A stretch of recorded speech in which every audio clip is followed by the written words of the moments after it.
So, what is Tech-Noir? Tech-Noir is a subgenre of films, which is basically saying that it's a fake genre. It's not real, it's made up. Tech-Noir, while being a subgenre of films, has evolved throughout the years, having different stylistic and thematic choices throughout its course of its reign. Some popular and famous examples of Tech-Noir films are The Terminator, Akira, 12 Monkeys, The Matrix films, Blade Runner. These are films that are mega Tech-Noir. You could also say that these films are cyberpunk, which is definitely true. Cyberpunk is a class of science fiction films that can overlap with the styles and themes of Tech-Noir. Both subgenres feature futuristic cities, some sort of corruption, mainly with technology taking over. Both of these genres are unofficial, so styles and themes kind of overlap in both of these categories. And even though the style of cyberpunk is very prevalent in Tech-Noir films, I think cyberpunk is more of a broader sense of this futuristic sci-fi, whereas Tech-Noir has more specific themes and is a more specific genre and takes influence from older cinema as well. So let's get into where Tech-Noir evolved from, where it peaked at, and what it's evolved to now.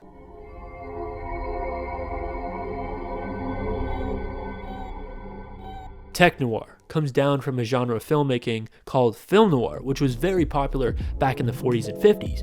And film noir is a genre that follows a protagonist, most likely like a detective, and he's more of an anti-hero, like a corrupt character who has kind of questionable morals. We typically get another character added into the mix, which is the femme fatale character, which is a woman who can kind of romantically complicate things for the protagonist, and which can lead for the femme fatale character kind of tricking the protagonist. Film noir is a genre that isn't inspired by other films, but people say that it is inspired by the real world events at the time, as film noir was very popular after World War II, where, you know, things were bleak and kind of grim, and men were coming back from the war and coming back home, and feelings were very unstable. And film noir plays into these bleak and grim feelings with the worlds that they create. And especially the look of film noirs are known for having this very dramatic and grim look with the moody lighting and the harsh shadows throughout. And we get a bunch of film noirs during the 40s and 50s. But after that,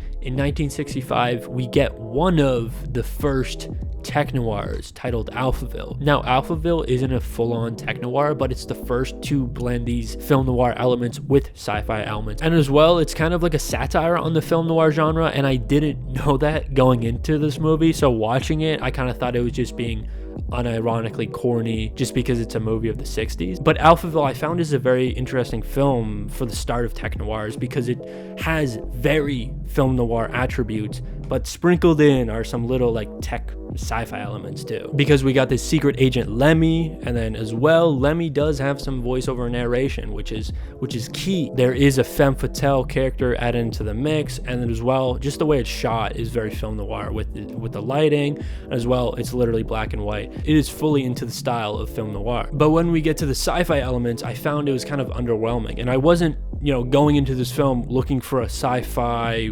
crazy world. But the film does more explanation and talking about Alphaville being this crazy advanced technological place rather than, you know, showing it, which, you know, it is a movie of the 60s, and maybe they didn't have the production value, and maybe that's the point of the satire, and maybe I didn't really find it that funny. Who knows? What I did find funny though was one of the things in it, Alpha 60. Quel est votre nom? Alpha 60 is a computer system that kind of rules Alphaville. However, the voice is kind of silly. It's like a gravelly, low voice, and it sounds like this person is almost choking. And it's also even funnier because I forgot to mention that this is a French film. Occupé. Libre. Peut-être. Alphaville isn't a top-tier film of the Tech-Noir genre, and it doesn't have to be. It definitely sets up for the tone of a bleak dystopian future that's ruled by technology and has the film noir attributes, and it definitely paved the way for other filmmakers to step in and create their own ideas and themes about a bleak dystopian ruled by technology.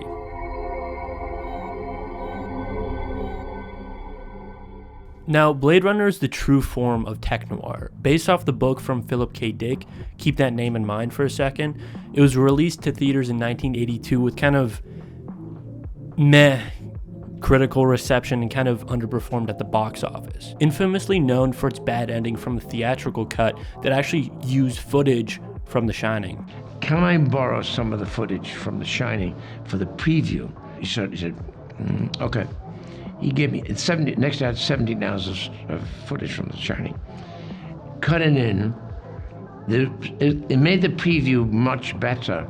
I then had to go back to Sunday and say, can I buy it? So The Shining footage is in the first release of Blade Runner. However, over time, the movie kind of starts to get more of like a cult following. It's shown more on TV, and soon after, it's actually re-released in theaters in 1992 with Ridley Scott's director's cut, a cut of the film that Ridley was actually happy with. It's been years since I first watched the original Blade Runner, just because I've been cranking out rewatches of Younger Brother 2049. 2049 does go extremely hard on the sci-fi stuff and just everything in general, but I forgot how cool the original one is too. The world building especially is insane in this. One of the best qualities from sci-fi films and tech-noirs is how immersive the world is, and Blade Runner is no exception with that. Because a lot of sci-fi films that are set in the future try and create a realistic version of the future and what that could look like, and sometimes that is cool, but sometimes it's kind of gimmicky, and then it enters the YouTube compilation of movies that predicted the futures. Did you know that?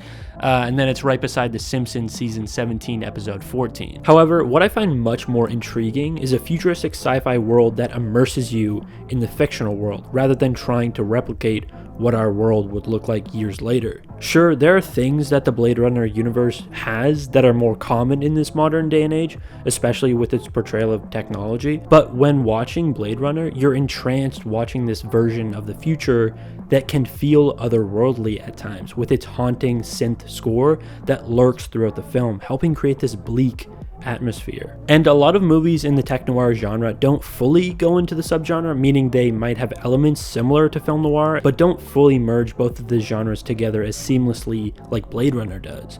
With Blade Runner obviously creating a style and tone of its own, however, you can notice its influences from the film noir genre with how it presents itself. The world is bleak, and the characters in the film, especially Deckard, feel trapped inside of it all. Deckard as well has qualities of a typical film noir protagonist. He's more of an anti-hero than your classic hero, and is seen as more of a futuristic detective rather than a standard police officer. The lighting too is especially film noir heavy, with the harsh shadows, moody lighting, constantly. The whole film takes place at night, which works so well with its dreary environment too. Blade Runner is just a key example of taking inspiration from older genres but reinventing them, not just in the world, but in the ideas and themes that the film conveys. Blade Runner is kind of a big deal when you look at it in the scope of sci-fi films. Yes, the 80s brought a lot of sci-fi films into the mainstream, and yes, there were darker sci-fi films around that time too. But what Blade Runner brought into the mainstream was themes and ideas of the evolution of tech and the possible negative impact that it could bring for humanity. Because similarly to film noir, the movement of tech-noir in the 90s was influenced by the real-world fears and anxieties that people had at the time. People had a bit of that technophobia. Just remember, this was the time of Y2K. People thought that once it turns to the year 2000, the computers wouldn't handle the data and numbers, because the computers might interpret the last two digits of not the year 2000, but year 900, leading to possible flaws in systems across the world. And movies of the 90s brought that sense of heightened anxiety of technology, with more and more sci-fi films being about the unstableness and corruption that technology brings, with having the protagonist being the one who would change the world for the best. And it makes sense why filmmakers wired their sci-fi films into noir films, intentionally or unintentionally. It was influenced by the feelings of the time. For every fun popcorn sci-fi film of the 90s, there was a bleak and grim portrayal of the future. With the tech-noirs of the 90s, they weren't low-budgeted necessarily, but they did have, more mid-sized budgets and were mainly well-respected in their time, but didn't have the cultural impact of something like, The Matrix? The Matrix is one of the most iconic staples of sci-fi cinema, rightfully so. It just oozes with coolness. There's so much about it that stands out in the culture of sci-fi films, with its iconic imagery, quotable lines, green color grading, CGI action scenes. It's got it all, and it's super cool. But rewatching the film, there's still lots of great stuff outside of the iconic attributes that hold up really well, with the film having slight elements of film noir in there that add it to the collection of the Tech-Noir film. Yes, we do get a lot of low-key moody lighting, and the beginning portion of the film emulates a lot of film noir traits, especially with this slow unraveling mystery behind the Matrix.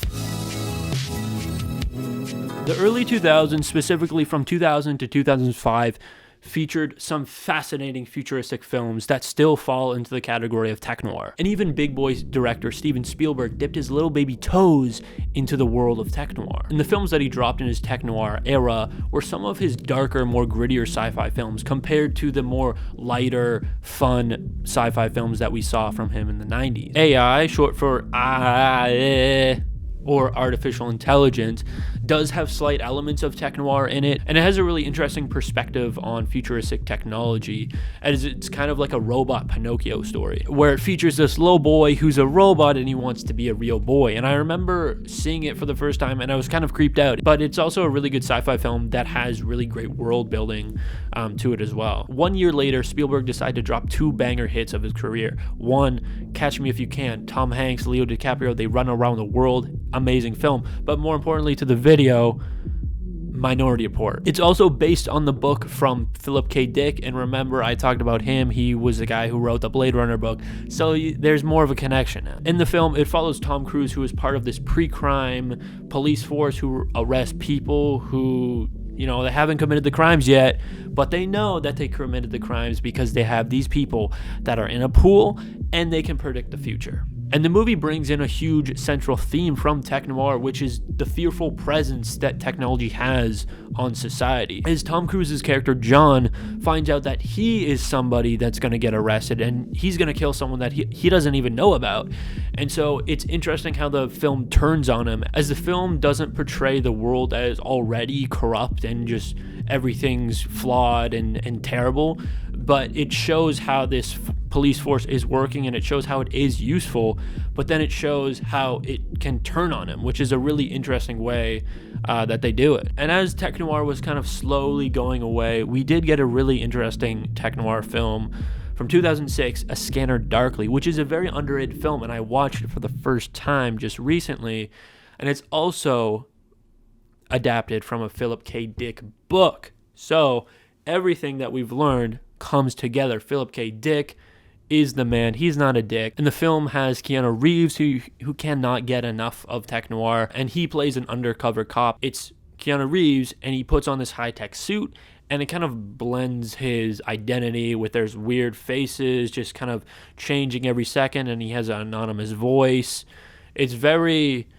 It's honestly pretty cool. And the movie also has an interesting look to it. It's, animated using the rotoscoping techniques, which I find is really interesting and creates a more strange and hazy vibe to it that definitely works for what the film is trying to achieve. And it feels thematically close to what film noirs were in the past, where our protagonist, Keanu Reeves, he feels very conflicted about the world around him and his authority that he has. And it also depicts the fears of government surveillance, which, this was 2006. And so at this time, more people were probably freaking out about being watched more than they used to. And the film plays these heightened feelings of uncertainty throughout the film greatly. Movies of the 2010s and 2020s still have dystopian worlds. That's not going away. But what's not seen as much is the way that these films depict people versus technology in the same way that tech-noir once did. There's more movies out there that take a sci-fi tech element and place it into a present day, trying to portray a realistic version of a future, which I think is also really fascinating. Ex Machina is a perfect example of this. It has interesting themes of people and technology, but has it in a more contained, smaller scale with a limited cast. And it's a fantastic movie, nevertheless. And the films that we're getting now that depict the fears of advancing technology the way that tech-noir does are more smaller scale, and large scale world building isn't necessary for these sci-fi films, as well as the films that we're seeing that depict the fears of advancing technology and people versus technology. We're also seeing shows that depict it in really interesting and unique ways too. Black Mirror as well is a prime example of great sci-fi TV that handles different themes of advancing technology in unique ways, and it makes sense why it's so beloved. So there's definitely been lots of TV shows and movies that have themes and feelings from Tech-Noir, but they do it differently and kind of create something new with these feelings and themes, something more up to the modern standard. And technology has advanced extremely since the 90s and early 2000s, and what I find interesting now with watching these movies from the past is seeing how these movies depict a future, and it's almost like a future of the past. With the Tech-Noir films of the past, they have design and technology elements that are from the 90s and 2000s, but they kind of enhance it futuristically, so it kind of has this weird nostalgic feeling to it almost. Like, the Matrix is set in the future, but the computers that they use are the large clunky ones of the 90s, but they try and spice it up a little bit with the futuristic design of the Matrix world, so it's blending elements of the past and mixing it up with what the creators envisioned the future. And I'm not bringing this up to say that they should have predicted different designs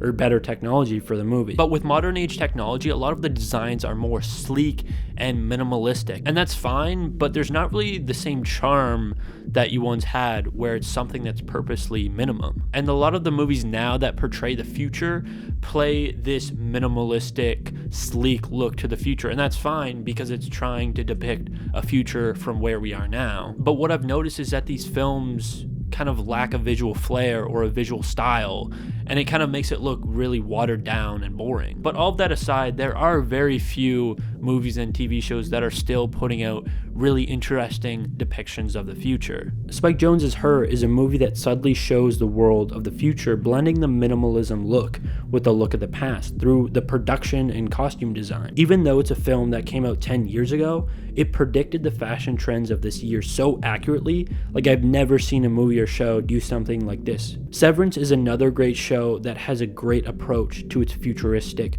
production design. The Workplace could have had a forgettable, intentionally boring and colorless production design to it, but instead it has an uncomforting and bleak feeling to it, but intentionally places pops of color and retro computers that emulates a feeling of the future of the past. The show as well is just great, and it creatively depicts the fears of naivety with the advanced tech system that these characters are forced to be in. One of the best shows I've seen in the last few years for sure. So overall, Tech-Noir isn't a genre that's necessarily died, but it's just been evolving on because times are changing and people aren't willing to see original sci-fi films like they once used to. But instead, we're still getting smaller scale TV shows and movies that create their own worlds in unique and fascinating ways. And shows and movies, either intentionally or unintentionally, are still evoking the specific themes that Tech-Noir has. And just like technology itself, the genre of Tech-Noir is constantly evolving. And as technology evolves, stories of advanced technology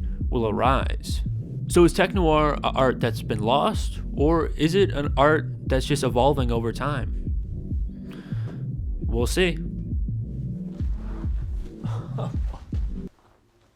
I tried to walk out, but then my feet are asleep. Oh.